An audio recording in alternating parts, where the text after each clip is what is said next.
कि मल्लन से मल्ल घनेरे, बाहर न तो घर में धकेरे। इसका अर्थ होता है कि कुश्ती लड़ने के लिए पहलवानों की जरूरत ही नहीं है, अगर बाहर जीतते हैं उससे ज्यादा घर के अंदर एक दूसरे से कुश्ती लड़ने को तैयार हैं। आज कांग्रेस की आंतरिक स्थिति पर यह उक्ति पूर्णता चरितार्थ होती है। आचार्य प्रमोद कृष्ण त्रिवेदी जी बताएं कि जनरल मुशर्रफ ने कारगिल पे हमला कराया, जनरल मुशर्रफ को रेड कारपेट वेलकम आगरा में बीजेपी ने दिया।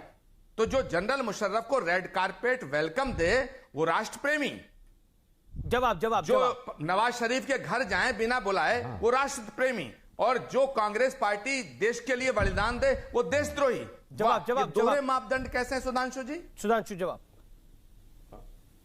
हाँ, आचार्य जी ने बहुत एप्रोप्रिएट सवाल उठाया और मैं उसका बिल्कुल तर्कसंगत उत्तर देता हूं।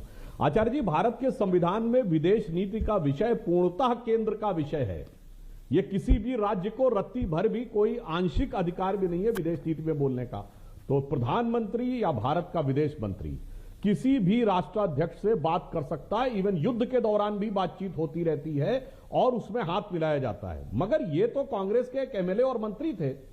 अगर कोई प्रदेश का मंत्री जाकर किसी दूसरे देश के राष्ट्राध्यक्ष से मिलता तो यह उसकी निजी राय है, यह उसका निजी वक्तव्य है, यह उसका निजी कृत्य है, और निजी कृत्य आपकी भावनाओं से प्रेरित होता है, और जो आपका कूटनीतिक पक्ष है वो देश की आवश्यकताओं से प्रेरित होता है। तो जो उनकी दिली इच्छा थी वो हो गई। आपने एक प्रश्न उठाया कि जब तक हमारे साथ थे तब तक अच्छे थे, जब आपके साथ चले गए बुरे हो गए। मान्यवर जानते क्यों हो गया? जब तक हमारे साथ थे एक भी ऐसा कृत्य बताइए।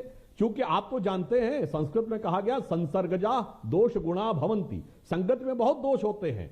रहीम ने लिखा है कदली सीप भुजंग मुख स्वाति एक गुण तीन, जैसी संगति बैठी है वैसे ही गुण दीन। आसमान से स्वाति नक्षत्र की एक बूंद गिरती है, कदली फल में गिरती है कपूर बनती है, सीपी में गिरती है मोती, और सांप के मुंह में जाती है तो जहर बन जाती है।